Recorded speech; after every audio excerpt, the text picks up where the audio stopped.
Ég valdi tæknifræðina út því að ég vil komast nær hlutunum. Ég vil ekki vera of fræðilegur. Eins og í tæknifræðinni uppbyggð þá ertu að fá ákveðna hluti afhenta og ertu að læra að nota þá hluti. Orkutæknifræðingar geta komið mjög víða við. Þannig að á Íslandi eru nú þegar fjöldi virkjana sem þarf að viðhalda og þróa.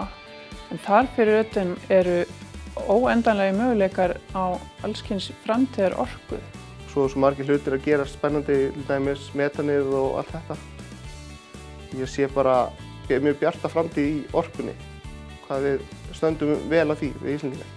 Við erum búin að vera núna í 1 ár að læra grunninn og það er tekið á, en samt maður þarf að læra grunninn, en núna sjáum við að framhaldið á náminu, það verði svona meira sletti hands-on. Við komumst til með að fikta, koma við hlutina, læra að nota tólin sem við höfum verið að fá upp í hendurnar.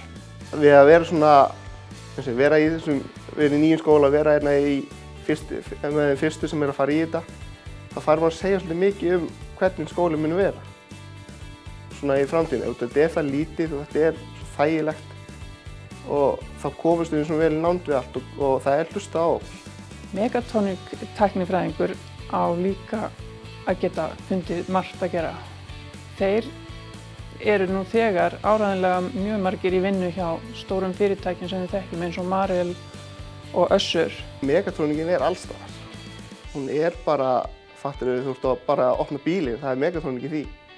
Bara hvernig fjarstýringin tala við bílinn, þetta er megatronic. Keilir er lítill skóli sem er kannski svolítið stór á þessu svæði. Hér er svona nokkurs konar campus tilfinning sem maður þekkir kannski frá Bandaríkjunum. Hér eru margir sem að búa alveg í næsta nágrenni, hafa flutt hingað kannski beinlínis út af skólanum. Og þar með verður nánd fólksins sem að býr á svæðinu líka meira. Það er stutt á milli heimilis og skóla og þeirra sem eru í skólanum. Og það er líka stutt í fyrirtækin sem eru á svæðinu. Svo að Keilir er bara lítill þægilegur skóli sem að stefnir á marga og stóra hluti í framtíðinni.